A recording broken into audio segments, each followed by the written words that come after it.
아멘. 인사하겠습니다. 사랑하고 축복합니다. 사랑하고 축복합니다.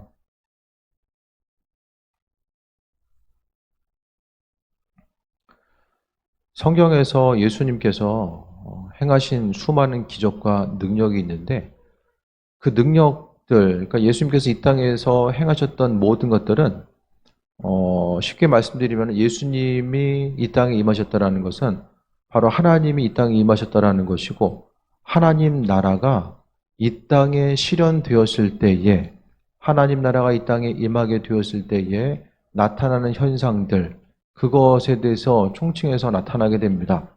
하나님 나라가 이 땅에 임했을 때에 나타나는 것들은 바로 예수님께서 행하셨던 것처럼 질병과 고통의 문제들이 해결받고 사람들이 기쁨과 또한 살 소망을 갖게 되고 또 마음속에 기쁨과 온전함으로 채움받는 그런 시간들이 바로 성경에 나와 있는 예수님께서 행하셨던 그 기적의 순간순간들이었음을 우리가 발견하게 됩니다.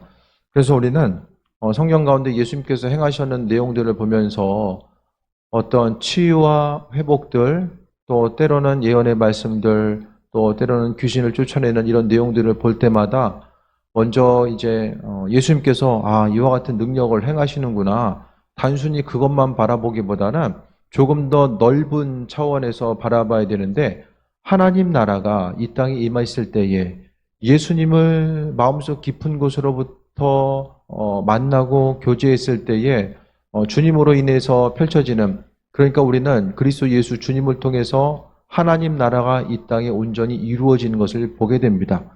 그래서 하나님 나라, 예수님을 통해서 우리는 하나님 나라를 발견하게 되고 또 하나님 나라에서 이루어질 것들에 대해서 우리는 이 땅 가운데 미리 맛보면서 살아가는 것.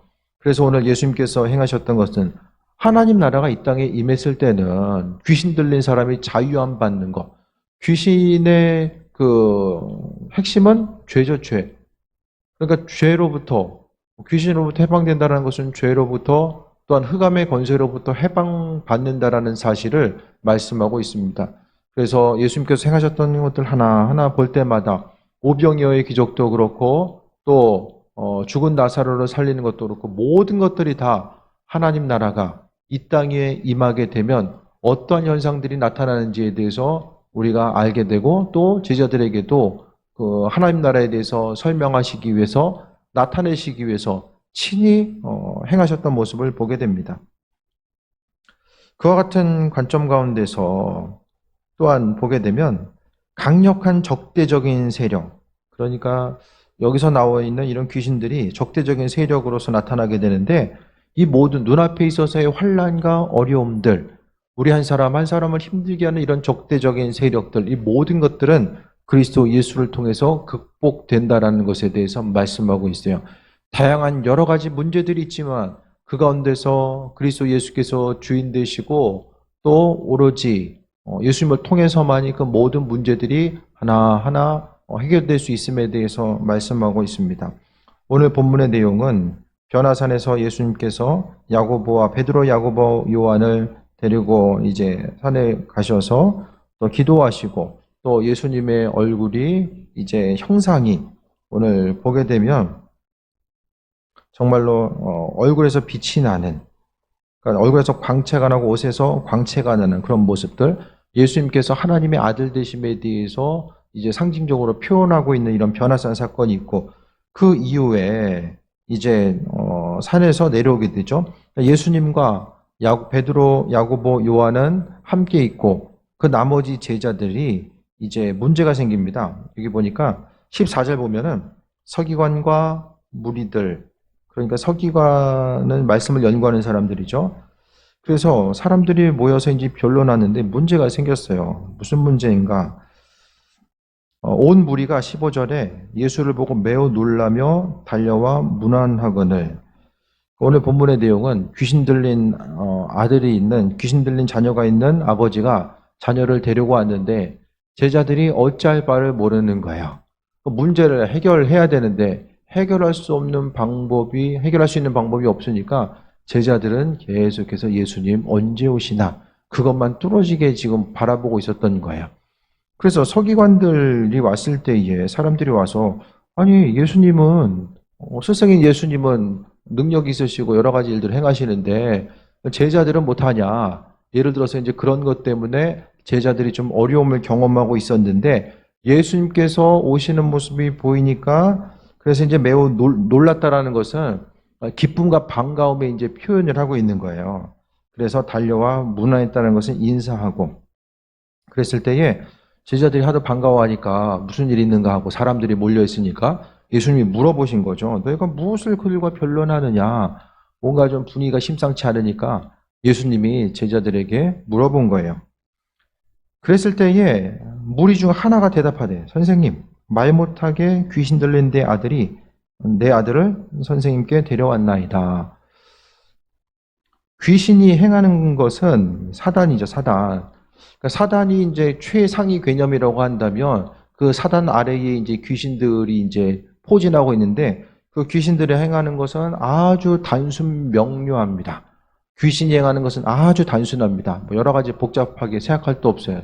그러니까 사람으로 하여금 멸망의 길로, 죽음의 길로, 영원한 사망의 길로 끌어당기는 것이 사단의 역할입니다. 그래서 사람으로 하여금 오늘 본문 가운데 이제 보게 되면 귀신 들린 사람, 그래서 이 아들은 말을 못하겠다. 귀신의 역할은 사람들로 하여금 여러 가지 물리적인 세계를 지배하고 또 정신적인 세계를 지배해서 또 온전히 하나님을 바라보지 못하게 하는 거죠. 심지어 어릴 적부터 귀신 때문에 말을 못한다라고 또 이야기합니다. 그러니까 대부분의 이 당시에 보게 되면 인구에 있어서 대부분이 이제 빈민층이에요. 예수님 당시에도 보면 대부분이 빈민층이고 글을 알 수 있는 사람들, 글을 읽을 수 있는 사람들도 극히 일부분에 지나지 않았습니다. 그래서 가뜩이나 뭐 우리가 이스라엘의 전체적인 상황들을 보게 되면 영토가 비옥했던 것도 아니고 그리고 이제 심지어는 어떤 현상이 나타나냐면은 세금 바쳐야 되잖아요. 로마의 식민지로 있었기 때문에 그 식민지에 내야 되는 이런 세금 자체도 이제 만만치 않았음을 이야기합니다. 그러니까 예를 들어서 로마의 그 1년치 예산 자체가 10,000원이다 생각하면은 700원은 이스라엘에서 부담을 한 거예요. 그러니까 이제 상당 부분 나라의 크기에 비해서 영토의 크기에 비해서 사람들의 생활 수준에 비해서 너무나 많이 이제 로마에 의해서 착취당하고 있었던 것들. 먹고 살기도 힘든데 어려움 당하는 거죠. 그래서 옷이 있을 때에 외투 있으면 저녁 때까지 저당 잡히지 말고 해 떨어질 때쯤 되면 나눠주려는 거예요. 옷이 두 벌이 없으니까 대부분의 사람들이. 옷 없으면은 제가 말씀드리잖아요. 예루살렘 같은 경우에는 고도가 한 700m, 800m 되기 때문에 추워요. 바람 불면 아주 썰렁합니다. 그래서 겉옷이 없으면 이제 추위를 이기기가 상당히 이제 힘든 거죠. 대부분의 사람들이 어떤 의료적인 혜택을 받기 힘들었던 모습. 그리고 여기 있는 아버지는 아무것도 자식을 위해서 해줄 수가 없어요. 하지만 예수님께서 행하셨던 이런 기적과 능력의 사역들을 보고 또 이제 앞서서 행하셨던 어떤 능력들에 대해서 듣고 예수님을 이제 찾아오게 됩니다. 근데 이 한 사람이 이 아버지가 예수님을 찾아왔는데 예수님은 산에 올라가 계셨고 제자들만 남아있는 상황인 거죠. 그랬을 때 18절에 귀신이 어디든지 그를 잡으면 거꾸러져 거품을 흘리며 이를 갈며 그리고 파리해지는지라 내가 선생님의 제자들에게 내쫓아달라 하였으나 그들이 능히하지 못하더이다. 겉으로 보기에는 간질과 비슷해요. 간질처럼 보이는데 오늘 본문에는 분명하게 이 아들이 귀신 들렸다라고 이야기합니다. 그러면서 거품을 흘리고 이제 파리해지는 거. 그러니까 옛날에는 이제 뭐 어떤 정신적인 질환과 또 귀신 들림을 잘 구분하기가 어려운 부분이 있었기 때문에 뭐 일방적으로 귀신 들렸다라고 이야기하지만 오늘 본문에 나와 있는 뒤에 나오는 현상들을 보게 되면 이제 귀신 들림에 대한 현상으로서 우리가 성경 가운데 또 분명하게 언급하고 있습니다. 그래서 제자들에게 쫓아달라 했는데 하지 못했기 때문에 이런 소동이 난 거예요. 마땅히 행했으면은 이런 뭐 소동이 나든지 환난과 어려움은 없을 수 있었을 텐데 근데 본문 가운데서는 이제 문제가 생기죠. 기도해서 넘어가야 될 것들 넘어가지 못하면 문제가 생겨요. 기도거리들이 있는데 사람이 먹으면 계속해서 배출을 할 수 있어야 되잖아요. 못하고 있으면 계속 몸에 독소가 쌓이는 것처럼 반드시 기도하고 이거 하나하나 넘어가면서 하나하나 하나님의 뜻과 인도하심과 예비하심을 바라보면서 하나하나 나아가야 되는데 날마다 제자리에 머물고 있으면 문제가 생긴다는 거예요. 그러니까 대부분은 어쨌든 기도하지 않기 때문에 문제가 생기고 또 기도에도 순종하지 않기 때문에 문제가 생기는 거죠. 근데 믿음 생활하다 보면은 대부분 자신이 속해 있는 그 레벨 가운데서 한 발짝 더 앞으로 나아가지 못하고 그냥 끝까지 가는 분들이 정말 많은 것 같아요. 보면 믿음의 세계, 온 우주 자체는 하나님께서 창조하시고 세상에 대해서 우리가 알아갈 수 있는 것은 하나님이 말씀해 주시는 부분만큼만 우리가 알 수 있죠. 우리가 하나님을 안다고 하지만은 그 창조주 하나님에 대해서 우리가 얼마나 알고 있는가. 그냥 하나님 안다고 하면은 그냥 관계 가운데서 옆 사람 아는 것처럼 내가 이해할 수 있는 만큼만 하나님 알잖아요. 근데 그게 아니라 그 광대하신 하나님에 대해서 많은 부분 모르고 살아가다가 말씀 가운데 인도하신 하나님, 우리의 삶의 주인 되셔서 인도하신 그 하나님을 대부분 잘 모르고 살아가요. 모르고 살다가 이제 삶을 마무리하게 됩니다. 그냥 하나님에 대해서 적극적으로 알려고 하지 않고 그냥 들어서 알고 삶에 있어서 그런 생각 안 해보세요? 신앙생활이라는 것은 정말로 온 우주보다도 넓은 바다보다도 깊은 그 풍성한 뭔가가 있을 텐데 그냥 성경에 나와 있는 하나님은 우리가 생각하는 그 생각과 상황들을 뛰어넘으시고 하나님 안에는 정말 그 창조적인 어떤 것이 있고 사람들과의 깊은 관계성 가운데서 날마다 은혜로 베풀어 주시는 그 광대함이 있는데 그 광대하신 하나님을 우리가 얼마나 좀 알면서 알다가 또 주님 앞에 가는가라는 생각을 좀 해보게 됩니다. 그래서 우리가 믿는 자로서 기도 제목이 있으면 문제가 있으면 사람이 문제가 있을 때에 그것을 피해가야 되는 부분들 피해가는 것이 지혜로울 때도 있어요. 하지만 반드시 그걸 넘고 가야 될 때가 있거든요. 해결하고 넘어가야 될 때가 있거든요. 전쟁터에서도 보면은 이 성이 있잖아요. 성. 그 성이 이제 반드시 정복해야 될 성이 있고 돌아가도 되는 성이 있어요. 작은 성 같은 경우에는 성에 있는 이제 사람들의 군인들이 이제 성을 지나가면 뒤에서 칠 수 있잖아요. 그러니까 그런 걸 감안해가지고 하지만은 성이 크기가 크거나 요충지에 있으면은 그거 피해가는 것이 쉬운 거 사람들이 알아요. 그런데 반드시 넘어가야 될 것들, 그 성을 정복해야 되는 성들은 반드시 정복하고 넘어가야 됩니다. 우리의 삶에 있어서도 이제 마찬가지죠. 반드시 기도 제목들이 있는데 문제들이 있는데 이거 해결이 안 되면은 반드시 이거 해결하고 넘어가야 될 것들은 해결해야 되는데 그거 뒤로 쌓이다 보면 기도 제목들이 그냥 나이 먹는 것처럼 쌓이는 거예요. 나이 먹는 것처럼 이제 하나둘씩 기도 제목이 이제 쌓이고 쌓여가지고 이제 나중에는 어찌할 바를 모르는 거예요. 어디서부터 손을 대야 될지를 모르는 상황까지 가는 거죠. 그러니까 오늘 보면은 자신이 이제 자녀의 문제가 생겼을 때에 이제 갈급함을 가지고 왔는데 제자들이 할 수가 없는 거예요. 할 수가 없는 거. 마땅히 행해야 되는 거. 그런데 예수님께서는 제자들에게 그동안 예수님 옆에서 보고 듣고 배우고 하나님 나라가 어떻게 임하게 되고 그분 나라가 임했을 때 어떤 현상들이 어떻게 나타나는지에 대해서 옆에서 계속 따라다니면서 봤잖아요. 19절 보면 대답하이르되 믿음이 없는 세대여 내가 얼마나 너희와 함께 있으며 얼마나 너에게 참으리요 그를 내게로 데려오라 하시매 믿음이 없는 세대가 누구냐? 전체적인 문맥을 통해 보면 제자들이에요. 제자들이 귀신을 내쫓지 못하는 것은 믿음 없음으로 보셨어요. 믿음이 없기 때문에 할 수 없다라고 단정하셨거든요. 믿음은 하나님의 능력을 가시화합니다. 보이지 않는 하나님의 능력을 보이게끔 나타내는 것이 바로 믿음입니다. 삶의 순간순간마다 믿음으로 움직이고 반응한다는 것 자체가 은사도 최고의 은사는 제가 보기엔 믿음의 은사예요. 믿음의 은사. 다른 사람들 다 못 믿는데 나는 믿어져. 옆 사람들이 그거 좀 미련한 거 아니야? 이거 좀 지혜 없는 것 같은데 아무리 이야기해도 나는 믿어지는 거야. 주께서 가장 원하시는 거 믿음. 믿음 있는 사람들 향해서 능력을 베푸셨잖아요. 그러니까 그 믿음 있는 사람들은 하나님의 은혜와 능력을 경험해요. 하나님의 살아계심을 이 믿음의 은사가 있는 사람들은 특별히 더 경험하고 또 심지가 흔들리지 않고 날마다 견고하게 나아가게 됩니다. 특별한 믿음의 은사가 없어도 우리는 그리스도 예수 주님을 바라보면서 그 믿음 가지고 있는 사람들, 제자들이 왜 귀신을 내쫓지 못했는가? 믿음이 없다라고 예수님께서는 한마디로 정리하셨다라는 거예요. 날마다 기도 제목이 쌓이는 것은 어떻게 생각하면 믿음 없기 때문에 설마 이 문제들이 이와 같은 상황들이 믿음으로써 해결될 수 있다는 것에 대해서 생각하지 못해요.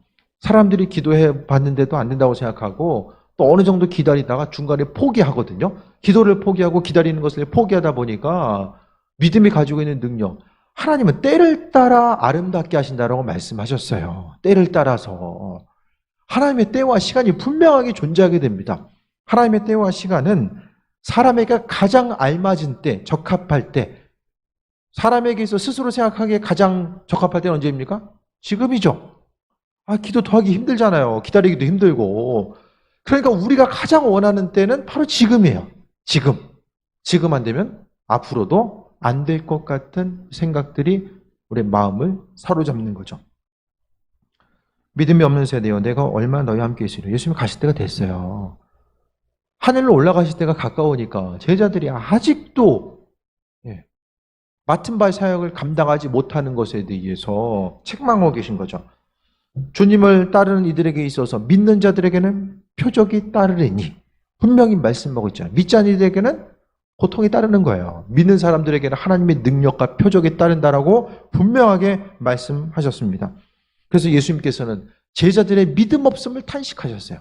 옆에서 보고 들었음에도 불구하고 믿음 없음을 탄식하는 것. 그러니까 믿음은 어떤 신앙적인 체험이 믿음을 갖기에 도움을 주는 것 같지만 영적인 세계가 있는 것을 분명히 알고 있는 사람들도 믿음으로 바로 서지 못하는 경우들이 많이 있어요. 하나님의 살아계심과 인도하심을 아는데 계속해서 어떤 육신의 욕심과 생각들, 장벽으로 인해서 아버지께 나아가지 못하는 경우들이 많이 있죠. 하나님의 선하심에 대해서 바라보지 못한 경우가 많이 있다는 거예요. 그래서 오늘 본문 가운데 믿음 없으면은 책망받을 수밖에 없습니다. 그래서 주께서도 우리에게 예수님께서 우리에게 더욱더 믿음으로 선포하라고 말씀하시는데 나는 선포 안 하고 의심하고서 이루어지지 않는데 언젠가는 되겠지라고 생각하면서 치부해버리고 있으면은 아무것도 하나님의 살아계심과 인도하심을 경험할 수 없게 되는 거예요. 먼저 기도 제목 가운데서 내 심령 가운데 하나님의 살아계심과 인도하심, 그것에 대한, 그분이 행하실 것에 대한 믿음이 우리 안에 있는가? 믿음 없으면은 신앙인들이 믿지 않는 사람과 다를 바가 뭐가 있습니까? 똑같은 거예요. 믿음이 있기 때문에 다른 것이고 그 믿음 때문에 그리스도 예수께서 내 안에서 역사하시는 거죠. 10절에 얘 데리고 오니 20절에 예수를 보고 그 아이로 심히 경련을 일으키게 하는지라 그가 땅에 엎드려 구르며 거품을 흘리더니 어두운 것은 빛 가운데 있으면 드러나게 돼 있어요. 아무리 깜깜해도 빛을 비추면 어둠이 사라지는 것과 마찬가지입니다. 빛과 어둠은 공존할 수 없어요. 그래서 이 아들 안에 있었던 악한 영이 바로 빛 대신 예수님 앞에서 드러난 거예요. 하나님 나라, 생명 대신 하나님 나라가 이 땅에 임하게 되었을 때에 어두움은 드러나게 됩니다. 이 땅 가운데 어두움이 드러나야죠. 여기서 계속 숨기고 있다가 주님 앞에 나중에 갔을 때 내 어두움이 드러나게 되면 그때 가서는 어찌할 방법 자체가 없습니다. 그래서 우리가 주님 앞에 가면 갈수록 우리 안에 버려야 될 것들, 죄된 것들이 무엇인지에 대해서 깨달아 알게 되고 하나님의 선하신 뜻과 인도하심을 바라보면서 나아가게 됩니다. 삶의 순간순간마다 하나님 앞에 나아갈 때마다 잊지 말아야 될 것은 어둠 가운데, 어둠은 빛 가운데서 드러날 수밖에 없다라는 것. 그래서 예수님 만났을 때의 어두움이 이제 안에 있었던 어두움이 더 자신을 드러내고 또 아이로 하여금 고통을 주는 거죠. 땅에 엎드려져 구르며 거품을 흘리더라. 한번 이게 경련이 일어나면 뇌세포가 파괴됩니다. 세포의 파괴가 나타나요. 그래서 더욱더 어려움을 경험할 수밖에 없는 거죠. 그래서 이제 안에 있었던 귀신이 반응을 하게 되는 거죠. 삶에 있어서 우리가 항상 믿는 자로서 하나님의 도우심과 인도하심을 돌아보고 나아갈 때마다 그러니까 내 안에 주님의 빛이 있으면 내 안에 악한 생각과 어두움이 밝히 드러나게 되고 또 주님 마음에 합한 것과 합하지 않는 것들이 분명히 깨달아 알게 됩니다. 근데 빛 대신 주님에 대해서 의식하지 못하며 그러니까 기도할 때도 내 안에 빛 대신 그분께서 살아 역사하신다라는 것과 또 그분께서 내 삶의 여정 가운데 말씀하시는 것들이 무엇인지 깨달아 알아야 돼요. 항상 우리는 주님 앞에 긴장해야 된다고 말씀드리잖아요. 그분께서 내가 지금 이렇게 신앙생활하는 것을 기뻐하실까? 그것에 대해서 날마다 물어봐야 돼요. 이렇게 하루하루 살아가는 것 자체를 주님 기뻐하실까? 주님 기뻐하신다는 확신이 들면 그대로 앞으로 정진해 나아가면 되는 것이고 주님 기뻐하시는 것들이 내 안에서 반드시 있어져야 되는데 그것이 없다라고 한다면은 하루하루 주님과는 상관없이 그냥 먹고 사는데 중심 두고 살아가고 있다라고 한다면 아버지께서 나를 부르신 이유와 목적이 있음을 분명히 기억하면서 나아가야 됩니다. 21절에 언제부터 이렇게 됐냐 물어봤을 때에 어릴 때부터 이렇게 됐다. 지금 어릴 때부터를 계속해서 지금 강조하고 있거든요. 그러니까 어찌할 바를 모르는 이 안타까운 상황 자체가 이제 강조되고 있어요. 귀신이 무슨 일을 했는가? 22절에 아주 귀신이 하는 일이 나와 있어요. 귀신이 그를 죽이려고 불과 물에 자주 던졌나이다. 그러나 무엇을 하실 수 있거든 우리를 불쌍히 여기사 도와주옵소서라고 이야기하고 있습니다. 그러니까 하나님께서 행하셔야 될 일들이 무엇인지에 대해서 마음속에 깨달아 알아야 되는데 귀신의 세력들 하나님께서 우리를 건지시기 원하시는데 귀신은 죽이려고 하는 거예요. 제정신 가지면 불과 물에 스스로를 이제 들어가는 거죠. 불이 있으면 뛰어드는 것이고 물이 있으면 뛰어드는 거죠. 그 전에 이제 어떤 목사님이 간증하셨는데 어떤 축사에 관련된 집회를 이제 참여하려고 준비하고 있었어요. 그래서 이제 딸 둘을 데리고 집회 참여하기 전에 그게 이제 좀 여름 그쯤이었던 것 같아요. 바닷가를 놀러 간 거예요. 네? 바닷가를 놀러 갔는데 이제 내리자마자 두 딸이 바닷가를 향해서 이제 뛰기 시작한 거예요. 집회 앞두고 나서. 근데 정작 나중에 보면 왜 뛴지를 모른 거예요. 무슨 귀신 들린 상태가 아니라 그냥 평범한 삶을 살고 있는데 바다를 향해서 뛰어가고 계속해서 이제 차 사고의 위협 가운데서 그 바닷가를 다녀온 거죠. 이제 그러면서 이제 집회 가운데서 좀 간증하는 것을 들었었는데 어쨌든 사람이 평소에는 멀쩡한데 그러니까 우리의 삶의 모습이 다 겉으로는 다 멀쩡해 보이잖아요.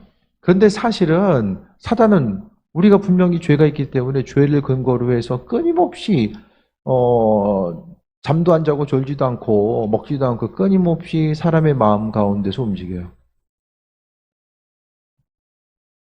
우리 10년 가운데 사단은 다 계속 역사한다니까요. 주님 앞에 가는 그 순간까지. 그래서 좀 기도하다 보면 내 안에서 어떠한 악한 영의 존재가 더욱더 민감하게 나를 유혹하는가가 그게 감지가 돼요. 스스로 알아요. 기도하다 보면 내 안에 그것이 깨달아져요. 그것이 어떤 재물에 대한 욕심일 수도 있고 어떤 음란한 생각일 수도 있고 또 마음속에서 올라오는 이기적인 생각일 수도 있고 그러니까 사단이 하나를 붙잡고 어떤 또 근심 걱정의 요소일 수도 있고 그에 해당하는 사단의 그러니까 제가 보기에는 사단도 전문 분야가 있는 것 같아. 어떻게 증명할 수는 없지만 각자 전문 분야가 있는 것 같아요. 그래서 사람의 마음속에 있어서 끊임없이 그것을 어떻게 해서 하냐면은 대부분의 사람의 약점 나는 이런 부분에 참 약해. 이런 부분에 내가 약해. 그 부분이 아마 대부분 그 사단의 공격과 대부분 좀 맞아떨어져요. 그래서 그 민감한 부분 그것은 어떻게 됩니까? 주님의 말씀으로 내 육신을 쳐서 복종하지 않으면은 내 육신적인 본성 가운데 숨어져서 내 본성을 끊임없이 죄된 본성을 자극시키는 이런 사단의 역할로 인하여서 삶이 계속해서 어려움 나옵니다.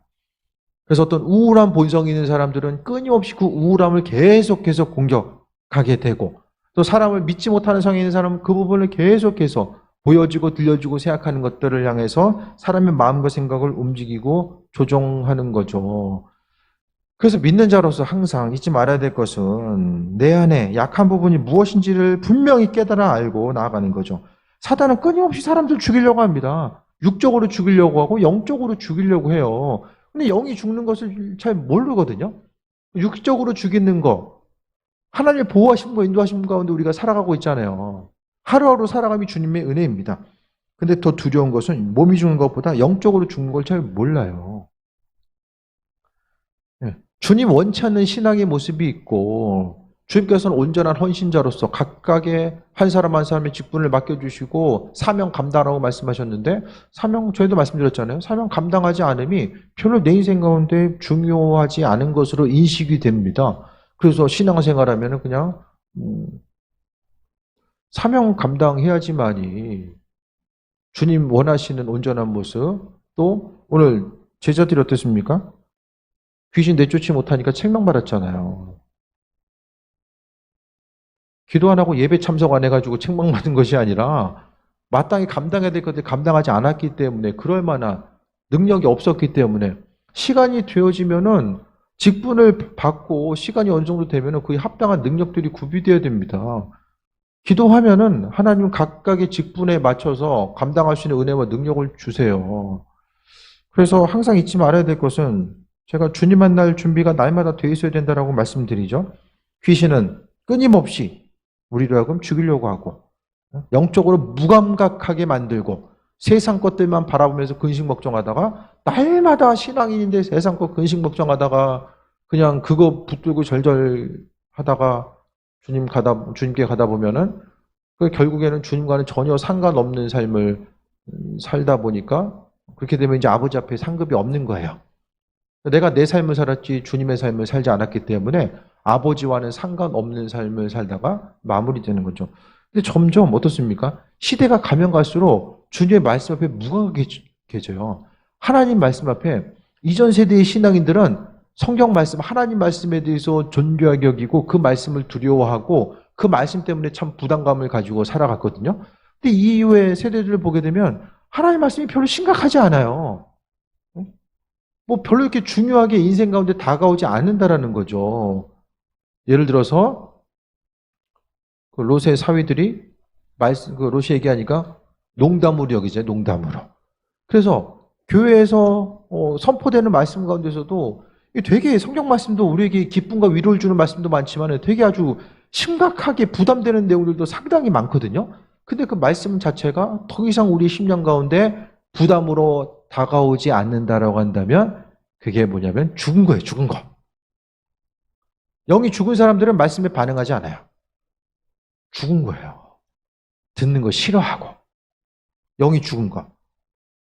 그러니까 몸만 죽이는 것이 아니라 사단이 이제 영을 죽이는 역할을 하는 거죠. 22절에 귀신이 그를 죽이려고 했을 때에 우리를 불쌍히 여겨 여기서 도와주옵소서 이야기합니다. 23절에 근데 22절에 보게 되면 무엇을 하실 수 있거든 도와주옵소서. 근데 예수님께서 기분 나빠하시죠. 23절에 발끈하세요. 할 수 있거든. 할 수 있거든이 무슨 말이냐. 믿는 자에게는 능히 하지 못할 일이 없느니라. 이게 말투가 조용하게 하신 것 같지는 않아요. 할 수 있거든 해주십시오라고 한 것은 그냥 할 수 있으면 하고 뭐 안 되면 어쩔 수 없죠. 왜? 한번 제자들 때문에 실망했어. 네? 주변 사람들이 우리의 능력 없음으로 해서 실망한다니까요. 예수님한테. 네? 그렇게 되면 안 되잖아요. 예수님께서 하늘 올라가시면서 우리에게 성령의 능력과 은혜와 권세를 주셨는데 그것을 온전히 사용하지 못하니까 하나님의 영광이 가려지는 거예요. 그래서 할 수 있거든 해달라고 하니까 할 수 있거든이 무슨 말이냐. 처음부터 이 한 사람이 큰 믿음이 있어서 온 것 같지는 않아요. 그냥 예수님이 치유하신다고 하니까 그래도 한번 가볼까 해가지고 데리고 온 것 같아요. 근데 중요한 것은 영적인 능력은 믿음으로부터 출발한다는 것을 분명히 강조하고 있고 우리가 주님의 뜻대로 살려고 하면 우리는 진정으로 하나님의 마음이 무엇인지를 깨달아 알고 하나님의 응답을 확신하고 우리가 구할 수 있어야만 합니다. 그래서 예수님께서 할 수 있거든 해달라고 하니까 좀 기분 나쁘신 것 같아. 할 수 있거든? 기분 나빴다기보다는 핵심적인 것은 믿음에 대해서 강조하고 있는 거예요, 이 아버지한테. 예?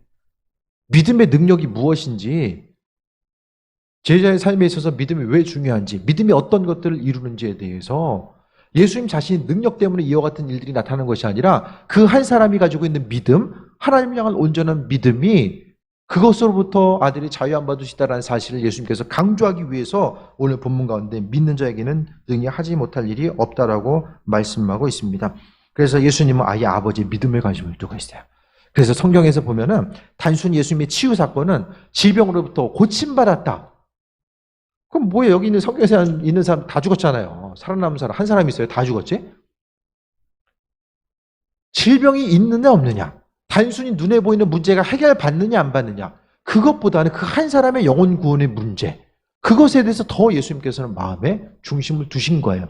어떻게 생각하면은 귀신 들린 자녀가 치유함 받은 것보다 이 아버지가 하나님의 살아계심과 인도하심, 믿음의 능력에 대해서 체험한 것에 대해서 더 예수님께서는 관심을 두셨을 수도 있어요. 단순히 예수님이 저 사람 불쌍하다, 불쌍해서 치유하신 것, 그렇게 접근하기보다는 그 한 사람 한 사람이 믿는 것에 온전한 관심을 두셨다는 것에 대해서 보게 됩니다. 24절에 곧 아이의 아버지가 소리질러 이르되 내가 믿나이다, 나의 믿음 없는 것을 도와주소서. 믿음의 기원은 내가 믿는 것이 아니라 주님께서 주시는 거죠. 믿음 없는 것을 도와주소서. 이게 무슨 소리예요? 믿음은 하나님께 주신다라는 거예요. 내가 하나님 믿는 것이 아니라 하나님께서 믿을 수 있는 믿음 주신 거예요. 믿음은 그래서 선물입니다. 우리가 믿을 만한 성향을 가지고 있어서 믿는 것이 아니라 믿음이 하나님의 선물이고, 선물이에요.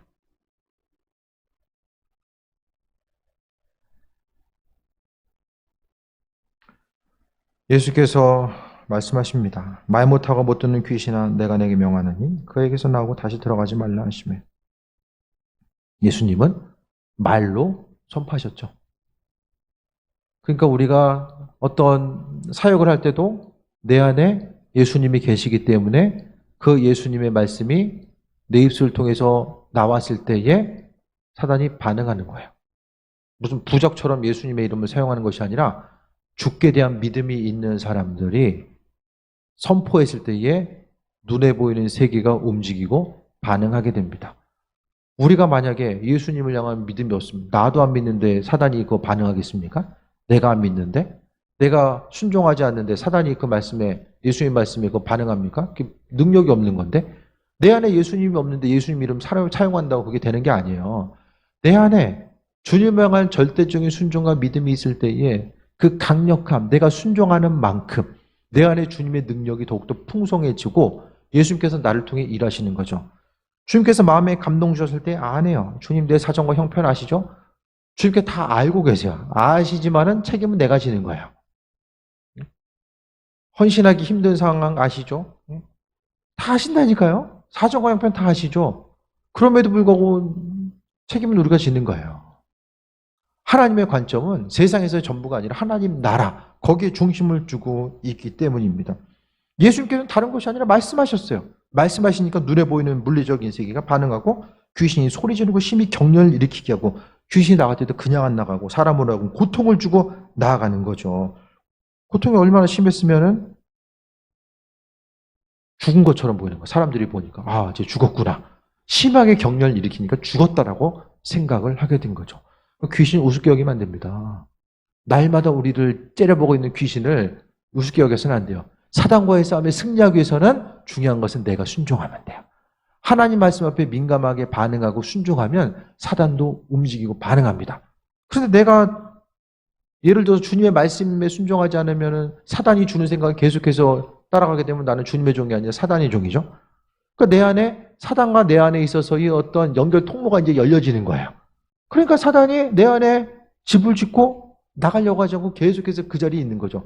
하지만 말씀을 체험받고자 하고 기도하고 하나님의 은혜로 충만하게 체험받고자 하는 것, 내 안에 그리스도 예수 주님의 자리가 커지면 커질수록 사단의 자리는 더욱더 밖으로 밀려나갈 수밖에 없는 거예요. 근데 우리가 사단이 움직이지 못하는 것은 내가 교회에 다니기 때문에 그런 것이 아니라 내가 그리스도 예수를 향한 믿음과 소망함과 기대함. 사단은 사람을 죽이려고 하는 사단이 무슨 짓을 못합니까? 하나님으로부터 오는 그 영적인 축복 또한 우리로 하여금 불순종하게 만들어가지고 하지 못하게 하고 받지 못하게 하죠. 근데 우리가 행하는 모든 것들이 다 사단이 심어 놓아가지고 생각한다고 생각하지 마세요. 우리가 가지고 있는 불순종의 요소 가운데 사단이 거기다가 살짝 불을 댕기는 거죠. 예? 불순종의 기름을 가지고 있으니까 사단이 거기다 불을 댕기는 거예요. 내가 하나님 말씀에 대한 절대적인 가치에 대해서 순종하고 거기에 마음에 두면은 사단이 틈탈 여지 자체가 상당히 이게 제어가 되고 방어가 되는 거죠. 근데 사람들이 사단의 실체, 그것에 대해서 영적인 무감각, 영적인 무감각은 하나님 말씀에 대한 무감각이고 불순종이거든요. 근데 그것에 대해서 성경은 이거 되게 중요한 거야. 이거 아니면 큰일 난다 이야기하는데 별로 그게 안 믿어져. 별로 중요하지 않아요. 오늘 하루 어떻게 살아가는가? 네? 하루하루 그냥 먹고 사는 문제, 매출이 이렇고 거기에 더 급한 거지 주님의 말씀이 더 이상 급한 것으로 다가오지 않아요. 예수께서 손을 잡아 일으키셨습니다. 주께서 손을 잡아 일으키셨습니다. 28절에 집에 들어가시매 제자들이 조용히 묻자오되 우리는 어찌하여 능히 그 귀신을 쫓아내지 못하였나이까? 궁금하죠. 예수님이 별로 한 것도 없는 것 같은데. 그럼 제자들이 옆에서 본 게 있었을 거 아니에요. 귀신 들린 사람 오니까 그냥 옆에서 보고만 있었겠어요? 예수님 하셨던 것처럼 명령하셨겠죠. 떠나가라. 근데 안 나가. 예수님이 떠나라고 했는데 떠나고 왜 우리가 했는데 안 떠나지? 그것에 대해서 예수님께서 뭐라고 말씀하세요? 우리 같아도 궁금했겠죠? 이와 같은 상황이면은 기도 외에는 다른 것으로는 이런 종류가 나아갈 수 없다. 그래서 오늘 본문의 두 가지 이야기예요. 믿음과 기도. 기도는 믿음 있는 사람만이 할 수 있어요. 믿음 없는 사람 기도 안 해요. 믿음 있는 사람들이 기도할 수 있고 기도는 믿음의 능력이 또 발휘됩니다. 기도를 통해서 믿음의 능력이 발휘돼요. 내가 가지고 있는 믿음은 기도를 통해서 세상 가운데 펼쳐지게도 하나님의 능력이 나타나는 거예요. 사람이 여러 가지 우선순위를 이야기하지만 신앙인에게 있어서 우선순위는 기도입니다. 기도한 이들에게 하나님께서 능력으로 채워주시고 인도하심 따라 나아갈 수 있게 되는 거죠. 기도 외에는 다른 것으로서는 이런 종류가 무엇입니까? 단순히 귀신 쫓아낸 것이 아니라 하나님 나라가 이 땅에 임한 거죠. 불가능해 보이는 일들이 이루어지는 것은 하나님 나라가 임하기 때문에 주님 나라가 이 땅에 임하는 것은 기도하는 이들이 하나님 나라를 경험하게 됩니다. 기도하지 않는 이들은 모르겠어요. 하나님 나라 가가지고 경험하게 될지 모르겠지만 이 땅 가운데서는 그 하나님 나라를 경험할 수가 없어요. 이것이 바로 우리가 이 땅에서 하나님의 살아계심과 인도하심을 경험하는 아주 중요한 원리가 되는 거죠. 주의 일에 존재하게 쓰임 받아야 됩니다. 복음 전파에 중심 두시고요. 교회에서 맡겨진 사역에 관심을 두셔야 됩니다. 우리가 생각하는 것보다 그리스도 예수를 위해서 우리가 할 수 있는 것이 별로 없어요. 정말 별로 없어요. 힘쓰고 노력하려고 해도 잘 보이지 않아요. 정말 별로 없어요. 근데 주님께서는 사명 감당하라고 말씀하고 있잖아요. 기도 외에는 이런 종류가 나아갈 수 없다. 기도하지 않으면 하나님 나라를 경험할 수 없고 그냥 뻔한 삶을 살다가 뻔하게 인생 마무리하고 그냥 사라지는 거예요. 제가 보기에는 80~90%의 신앙인들이 그렇게 사라지는 것 같아요. 이 땅 가운데. 그냥 별다른 하나님을 향한 기대함과 소망함이 있지만 간절함이 없어요. 간절함이 있는 사람들은 기도하고 순종하거든요. 그 순종함, 그 간절함이 없어요. 그냥 그럭저럭 살아가는 거에 그냥 만족하며 살아가게 됩니다. 하나님 말씀에 대한 민감함 자체가 많은 부분 없는 거죠. 기도 외에는 이런 종류가 나아갈 수 없다. 예수님께서 분명하게 말씀하셨고 제자들을 향해서 책망하셨습니다. 귀신을 내어쫓지 못하는 것, 그것은 예수님의 영역, 그 예수님께서 내 안에 계셨을 때에 수많은 일들이 나타나는 거죠. 근데 중요한 것은 믿는 자에게 능치 못할 일이 없다는 것은 전제 조건은 하나님 마음에 합한 것들, 주님과는 전혀 상관없는 것들 구하면 응답 안 돼요. 죽을 때까지 응답 안 돼요. 기도하는 이들, 이게 기도 제목 응답이 안 되지? 그러면 그 기도 제목이 아버지 마음에 합한 것인지에 대해서 분명하게 주께 지혜를 구해야만 합니다. 성경 말씀대로 살아가려고 하다 보면 우리 인생 가운데 걸리는 게 너무 많아요. 기쁨과 소망함. 계속 이제 설교 내용 자체가 뭔가 말씀이 우리를 책망하는 것 같고, 삶을 계속해서 돌아보게 하는 것. 왜 계속해서 그런 말씀이 선포될까? 저도 조금 더 이렇게 좀 웃으면서 아주 가벼운 마음 가지고 말씀을 전하고 싶은데, 설교 말씀 전하다 보면 좀 살짝 조금씩 무거워져요. 그 이유가 뭘까? 좀 생각을 해봤는데, 삶의 중심이 이 시대의 신앙인들이 너무나 많이 말씀의 중심으로부터 좀 벗어나기 때문에 온전히 있어야 될 길, 주님께서 말씀하신 온전한 길로부터 너무나 많은 부분 벗어나 있기 때문에 그 진리의 말씀으로 그 진리의 길로 돌아서기 위해서는 도대체 내가 지금 어느 상태에 와 있는가, 진리의 말씀 온전한 길로부터 얼마만큼 벗어나 있는가, 그것에 대해서 스스로를 점검하지 않으면은 주님 말씀 열심히 뛰고는 있는데 이 방향성 자체가 온전한 방향을 향해서 뛰고 있어야 되는데 그것과는 전혀 상관없는 방향으로 뛰고 있으면 열매들을 거둘 수가 없기 때문입니다. 도대체 말씀 가운데서 우리가 스스로를 계속 비춰봐야 된다는 말씀드리잖아요. 성경 말씀을 통해서 날마다 비춰보며 내가 말하고 생각하고 움직이고 반응하는 거, 마음이 중심 두고 살아가는 거, 이것이 바로 이게 좀 신앙인으로서의 삶의 모습과 맞는가. 이 성경에 나와 있는 시대 정신은 세월이 변해도 절대 변하지 않아요. 주님의 제자들을 향한 온전한 뜻과 인도하심은 시대가 2000년이 되든 뭐 3000년이 지나가든 그대로 계속돼서 움직일 수밖에 없습니다. 말씀을 통해서 스스로 돌아보시고, 주께서 왜 책망하셨는가? 이 책망의 말씀은 성경시대에 끝나는 것이 아니라 우리 한 사람 한 사람을 통해서 혹시 주님께서 우리 믿음 없으면 책망하시는 것이 아닌가? 기도하지 않고 있음에 대해서 혹시 책망하시는 거 아닌가? 분명히 돌아봐야 됩니다. 그래서 순간순간 눈에 보이는 환경 앞에 마음이 무너지는 것이 아니라 믿는 자로서 정말 기도 외에는 다른 곳으로서 하나님 나라가 임할 수 없다라고 말씀하고 있는데 내 안에 하나님 나라에 대한 기대함과 소망함이 얼마나 있는가? 그분께서 행하실 것에 대한 소망함, 주께 대한 기대함, 구체적으로 그분 행하실 것에 대한 소망함이 내 안에 있는가? 아니면 날마다 뭐 해야 되지? 어떻게 해야 되지? 뭘 더 해야 되지? 세상 사람들이 고민하는 것처럼 날마다 그 고민하다가, 다시 한번 29절 말씀드립니다. 기도 외에는 다른 곳으로는 이런 종류가 나아갈 수 없다. 그러니까 기도하지 않는 사람이 하나님의 능력 경험하지 못하는 건 당연한 거예요. 나갈 수 없다라고 분명하게 예수님께서 단정하셨기 때문에, 그러니까 기도하지 않고 소망함과 기대함 가지고 있는 건 다 버려야 돼요. 다 버리셔야 됩니다. 기도하고 있으면 그 기도 제목이 이루어지기까지 마음이 중심 둬야 됩니다. 절대로 기도하지 않고 이루어질 수 있는 것들은 없습니다. 아버지께서 그렇게 말씀하셨기 때문에 기도합니다. 부르심에 감사합니다. 하나님 말씀이 우리 심령 가운데 날마다 새로워지게 하시고 생명의 말씀, 우리 살리는 말씀, 영의 양식이 되는 그 말씀을 통해서 마음의 중심 두고 생상 풍파 앞에 온전한 아버지의 지혜를 가지고 분별하는 그 귀한 삶을 살게 하여 주옵소서.